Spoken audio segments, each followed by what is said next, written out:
Saya mulai dari awal ya. Ada artikel dengan judul ini, akan saya bacakan dan saya berikan keterangan. Ya, karena hari ini kita meringkas saja, ya, kita membicarakan tentang satu artikel yang temanya adalah prinsip-prinsip epistemologi Islam. Ya, ini bagi siapa yang ingin ikut ujian tulis ya boleh. Ini adalah salah satu referensinya, gitu. Nah, tapi nanti bagi yang ingin artikel ya artikel aja boleh-boleh aja, seperti yang kita bicarakan minggu lalu, ya. Ustadz, saya pengen bikin artikel tapi juga pengen ujian tulis, ya boleh-boleh aja. Makin banyak yang antum kerjakan, berarti makin banyak yang antum hasilkan nilainya. Kayak gitu ya.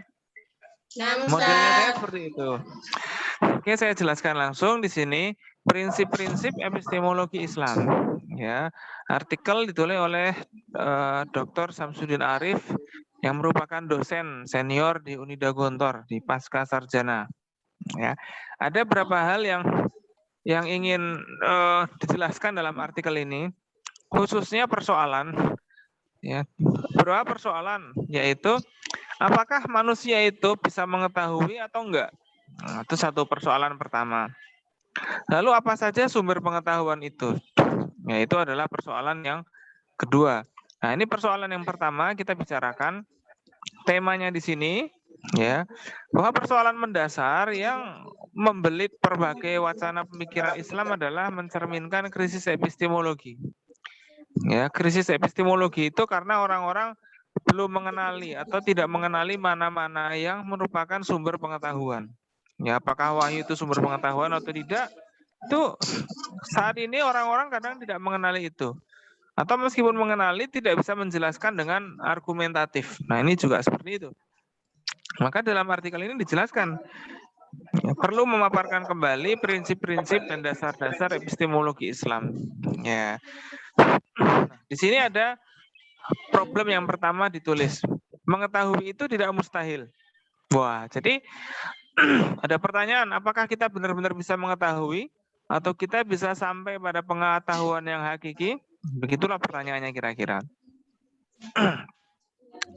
Jawabannya ya bisa dan mungkin, ya, karena manusia memang punya kemampuan untuk itu. Ya, misalnya manusia bisa mengetahui, mengenal, memilih, kan begitu kan? Memilah, membedakan, menilai dan menentukan, kan begitu kan? Dan lain sebagainya. Nah, ada juga di sini, ya kalau kita lihat, nah, manusia punya, ya ini dia, sarana-sarana, ya, kemampuan itu adalah kapasitas ya. Nah, itu dia. Jadi ada kapasitasnya. Misalnya di sini ada mengetahui itu tidak mustahil. Maksudnya kapasitas mengetahui itu tidak mustahil karena memang manusia punya kapasitas itu. Misalnya kapasitas lahir dan kapasitas batin. Ada indera lahir dan ada indera batin, kan begitu. Ya, kecuali tidak cacat ya. Khususnya ya, kecuali kalau orang cacat ya nanti lain lagi ceritanya. Tapi nanti ada lagi persoalan yang lain. Ada kelompok-kelompok yang mengklaim atau mengaku bahwa pengetahuan itu mustahil didapat. Di antaranya adalah kelompok sofis atau sufastoiyah atau relativis atau al-aindiyah, skeptik atau al-ainadiyah. Ainat itu keras kepala ya. Kalau relatif itu indiyah, menurut sendiri kan begitu kan. Indi nafsi kan gitu. Ada agnostik atau Allah adriyah. Ya, dan juga penurut-penurutnya atau pengikutnya. Nah, di sini kita bisa mengutip dari ulama klasik yaitu Imam Nasafi yang menyatakan bahwa haqaiqul asya sabitah wal ilmu biha mutahaqqik khilafan li sufastoiyah. Jadi segala sesuatu atau hakikat sesuatu itu tetap dan mengetahui ya, mengetahui itu mungkin. Ya, iya, mengetahui itu sangat mungkin berlawanan dengan sufastoiyah. Sofis atau sufastoiyah itu adalah kelompok yang tidak mengakui kemungkinan pengetahuan. Nah, jadi nggak mungkin kita tahu.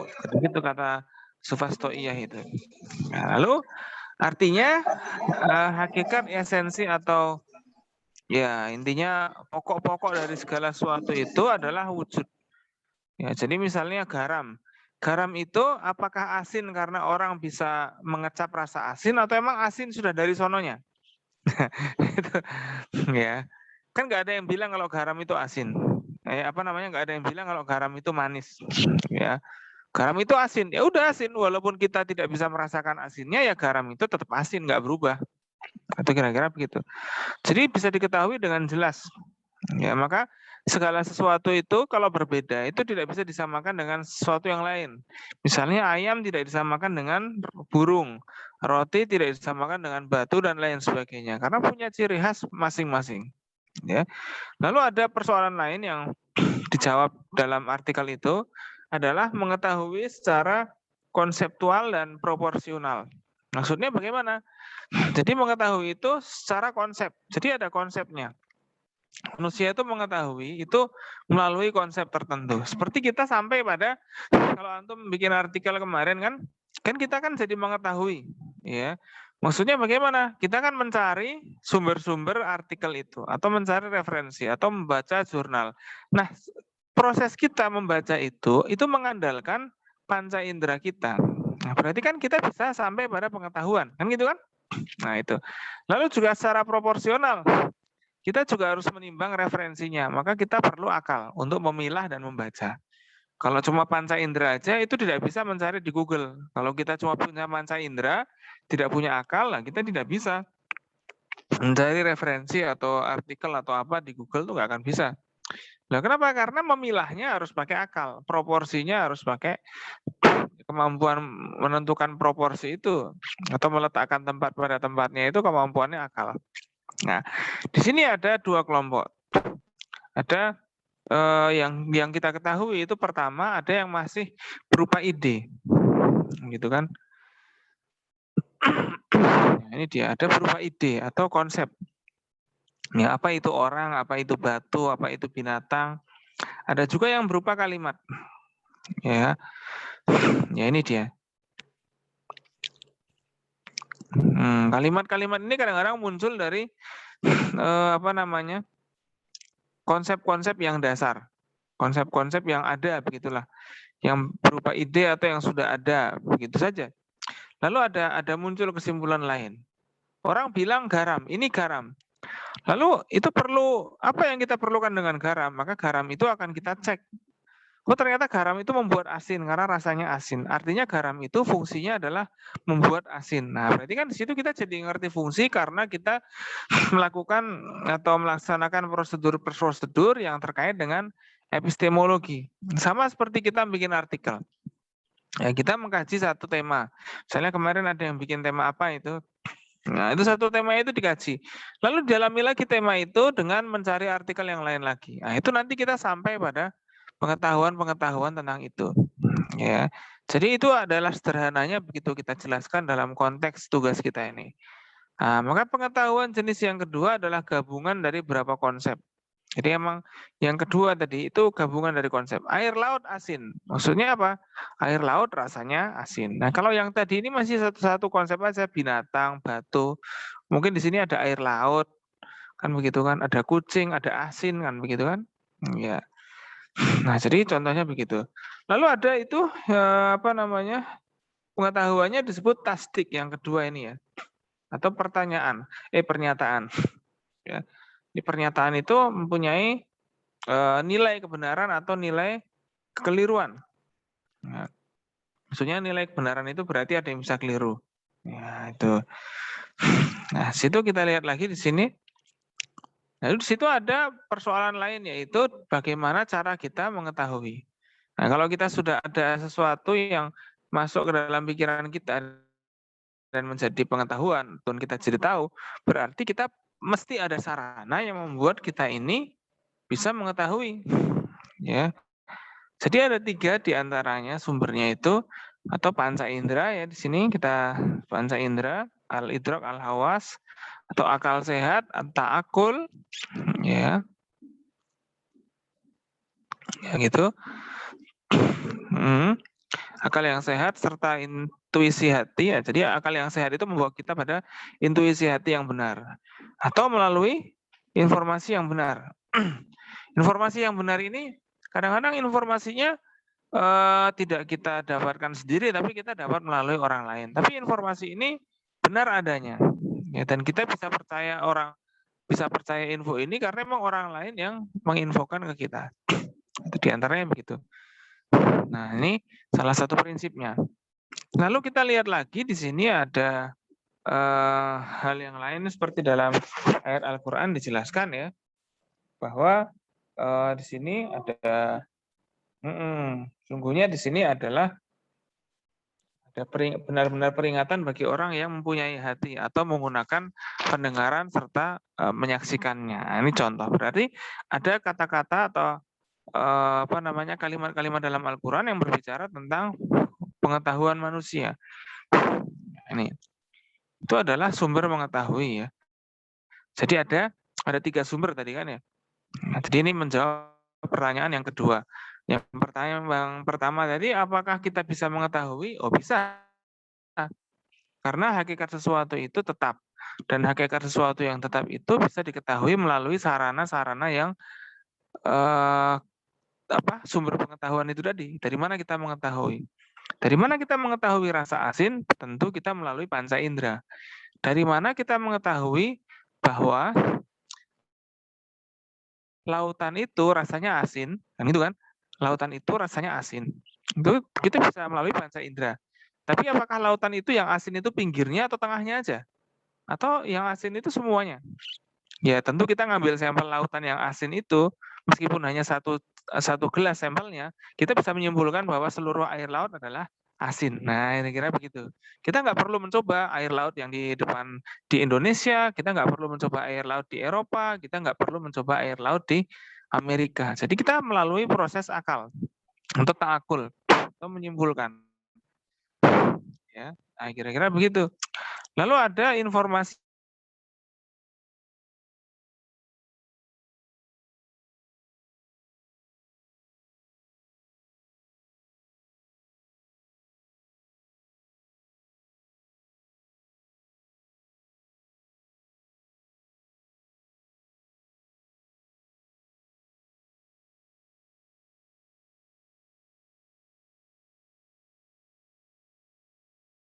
lanjut kita. Dan pada masa itu mungkin belum ada foto dan kamera. Mbah Buyut itu tidak punya foto, kan begitu misalnya. Nah, lalu apa namanya? Kita mengetahui Mbah Buyut itu kita melalui kabar yang benar atau informasi yang benar. Nah, itu contohnya begitu ya. Oke, saya lanjutkan lagi. Ada persepsi indera ya. Indera manusia, indera pendengar, melihat, ya, melihat dan lain sebagainya. Itu ada memori juga, ya. Lalu ada proses ta'akul atau rasio itu pada akal itu melalui apa namanya nalar ya atau nador ya atau alur fikir atau fikir ya. Dari nalar dan alur pikir ini kita bisa menyimpulkan dan lain sebagainya. Nah, lalu ada intuisi kalbu atau intuisi atau sesuatu yang datang tiba-tiba atau seperti ya ilham, kasaf dan lain sebagainya. Yaitu adalah ini kita dapatkan melalui perenungan-perenungan keagamaan. Kita bisa mendapatkan ilham, fath atau kasyaf. Ya. Nah, di sini ada beberapa hal yang bisa kita ketahui. Apa yang kita ketahui kan begitu kan? Di antaranya yang kita ketahui itu ada hal-hal yang proporsi yang menuju pada persepsi indrawi. Nah, di sini ya, al-hissiyat ya. Gitu. Jadi ada sesuatu yang manis, garam rasanya asin. Nah, itu oke sudah diketahui melalui proporsi persepsi indrawi. Nah, yang kedua adalah ungkapan yang menunjuk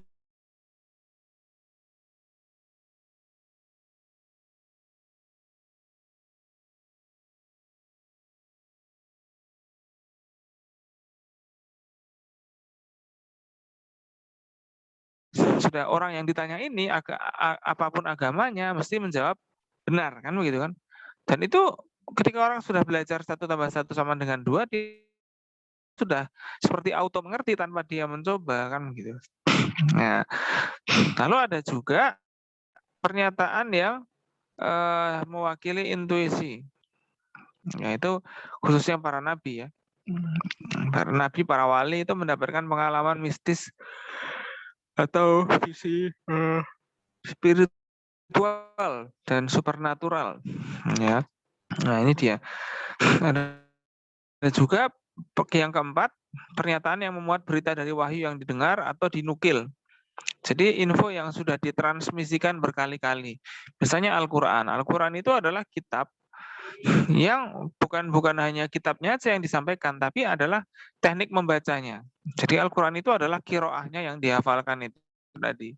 Tapi yang tertulis itu, yang kita pakai buat ngaji, itu adalah mushaf. Ya, dan Al-Quran itu direwayatkan melalui hafalan-hafalan orang yang sangat banyak. Sehingga mustahil orang mau menuduh di hari ini Al-Quran ini keliru, atau Al-Quran ini palsu. Itu tidak mungkin bisa menuduh itu kecuali, atau orang tidak mungkin bisa memalsu Al-Quran. Kalaupun palsu mesti ketahuan. Nah intinya begitulah kira-kira. Jadi sama khobar sodik itu seperti itu. Kalau ada yang berusaha memalsu, mesti akan ketahuan. Kenapa? Karena semua orang sepakat kalau isinya begitu. Ya, kayak 1+1 sama dengan 2. Kalau orang yang bilang 1+1 sama dengan 4, itu nanti bisa akan bikin kegaduhan. Karena orang sudah sepakat dengan itu. Bukan hanya sepakat, dan sudah menjadi hukum akal. Oke. Sini ada khobar sodik ya. Nah, khobar sodik adalah informasi yang benar dan bisa diterima. Nah, ini kenapa kok informasi itu bisa diakui menjadi sumber ilmu? Dan pertanyaan yang kedua, mengapa tidak semua info bisa jadi sumber ilmu? Nah, itu pertanyaan-pertanyaannya ada di situ.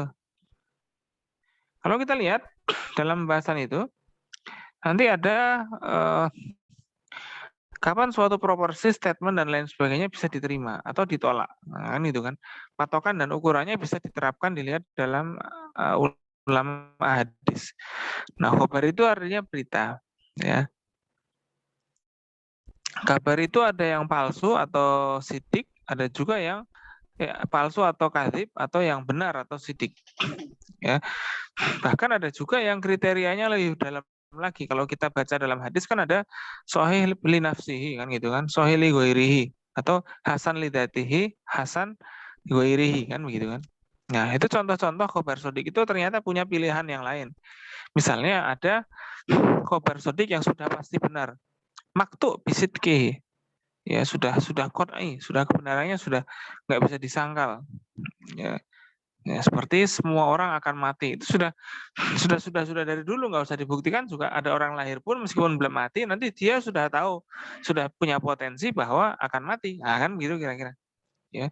Jadi kita itu nggak perlu mencoba untuk mati sebelum tanpa kita bisa mengetahui kematian, atau kita bisa mengetahui bahwa diri kita akan mati tanpa kita perlu mengalami mati dulu. Nah, kan kayak misalnya antum kan tidak bisa tahu rasanya makanan kecuali dengan mencicipi kan gitu kan. Nah, tapi kita bisa tahu kalau kita itu nanti akan mati meskipun kita ini belum mati. Nah, ini kan. Nah, itu diantaranya begitu. Nah, lalu ada juga yang sudah sudah pasti bohong. Ada juga khobar yang sudah pasti bohong.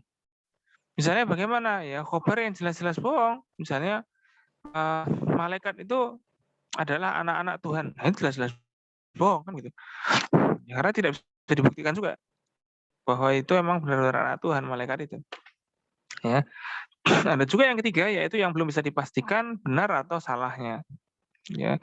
Kenapa? Karena kabar ini kadang-kadang disampaikan oleh orang dan dari orang-orang yang tidak menulis sanad sebelumnya atau tidak menulis rentetan periwayatannya. Ya. Contohnya begini. Nah, itu kabar yang tidak dapat dipastikan benar atau salahnya ya. Ada manusia purba. Nah, itu tidak bisa dipastikan benar atau salahnya. Bisa jadi ada, bisa jadi enggak. Tapi karena itu kan berasal dari teori-teori orang, begitu. Tapi dalam Al-Quran juga ada bahwa sebelum Allah menciptakan Nabi Adam, para malaikat itu protes. Loh, masa engkau ya Allah mau menciptakan lagi manusia? Yang manusia itu tuh kerjanya cuma menumpahkan darah. Loh, berarti artinya sebelum Nabi Adam ada manusia. Kan berarti kira-kira ada begitu. Apakah itu manusia purba atau bukan? Lah kita nggak tahu juga. Oke, saya lanjutkan lagi ya. Ada klasifikasinya. Di antaranya klasifikasinya ini, ya itu ada khobar yang sodik, itu di antaranya khobar yang mutawatir, ya, karena perawinya banyak dan sumbernya juga banyak. Dan mustahil orang yang sebanyak itu sepakat untuk bohong. Nah, itu mustahil sekali. Ya. Di Gontor itu semua tahu kalau pendirinya adalah Trimurti atau Pak Zar atau Pak apa namanya Ahmad Sahal, Pak Yai Ahmad Sahal dan juga Pak Yai Zainuddin Fanani. Itu sudah mutawatir. Nggak ada orang yang nggak ada guru senior sebanyak itu di Gontor sepakat untuk bohong. Nah, itu nggak ada. Ya karena makamnya juga ada, kan ada bukti fisiknya juga, makamnya ada kan begitu kan. Fotonya ada ya, kalau foto kan masih dikatakan bisa diedit ya, tapi ternyata memang fotonya ada, makamnya juga ada. Bahkan muridnya yang menyaksikan bertemu dengan beliau-beliau para pendiri pondok ada juga. Nah, berarti ini adalah tidak bisa dilakukan. Ada kabar yang begitu tidak bisa dilakukan lagi. Tapi ada juga kabar yang apa namanya? Belum tentu kebenarannya, belum tentu. Contohnya, nanti sore kita akan hujan. Ya, itu belum tentu kebenarannya.